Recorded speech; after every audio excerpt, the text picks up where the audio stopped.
Republicans in a much more crowded GOP field enter the final week before the caucuses, trying to gain traction against a Donald Trump campaign seemingly impervious to attack or self-delivered statements that might sink other candidates.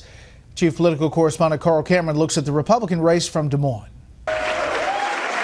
After an appearance with, but not an endorsement from, Iowa's junior senator and Tea Party darling Joni Ernst, Marco Rubio today opened a new line of attack on Ted Cruz for representing a Chinese company in 2012 as a private attorney. The company hired Cruz to appeal a $26 million judgment for stealing intellectual property from a Florida entrepreneur who designed an inexpensive way to make custom tires for mining equipment. I think it's another example of Ted Cruz saying one thing and then doing something different.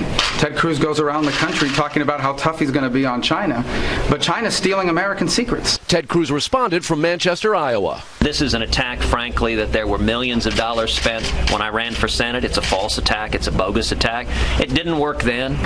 And I would suggest that if other candidates are going that direction, that they're very frustrated by the dynamic that is playing out on the ground. Donald Trump, who's been bashing Cruz and China for weeks, says he's a deal maker who can bring people together, despite mounting opposition. The establishment, the media, the special interest, the lobbyists, the donors, they're all against me.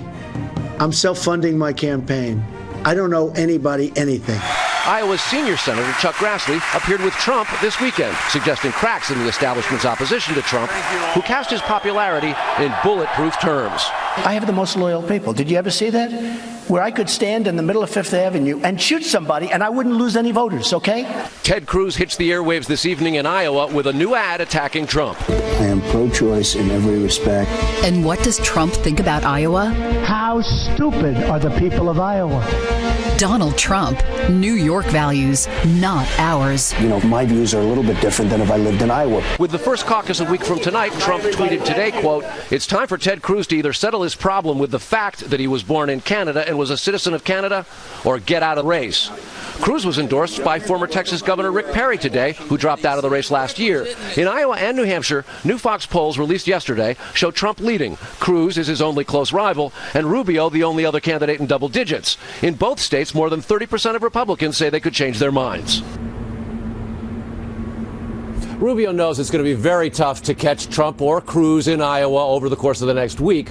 What he's really hoping for is in their fight, one of them falters, and it allows him to pick up that third seat out of Iowa on the way to New Hampshire in a week that people have been talking about here for years in order to really get some momentum going for himself. Brett. All right, Carl Cameron live in Des Moines. We'll be heading there tonight. See you there, Carl.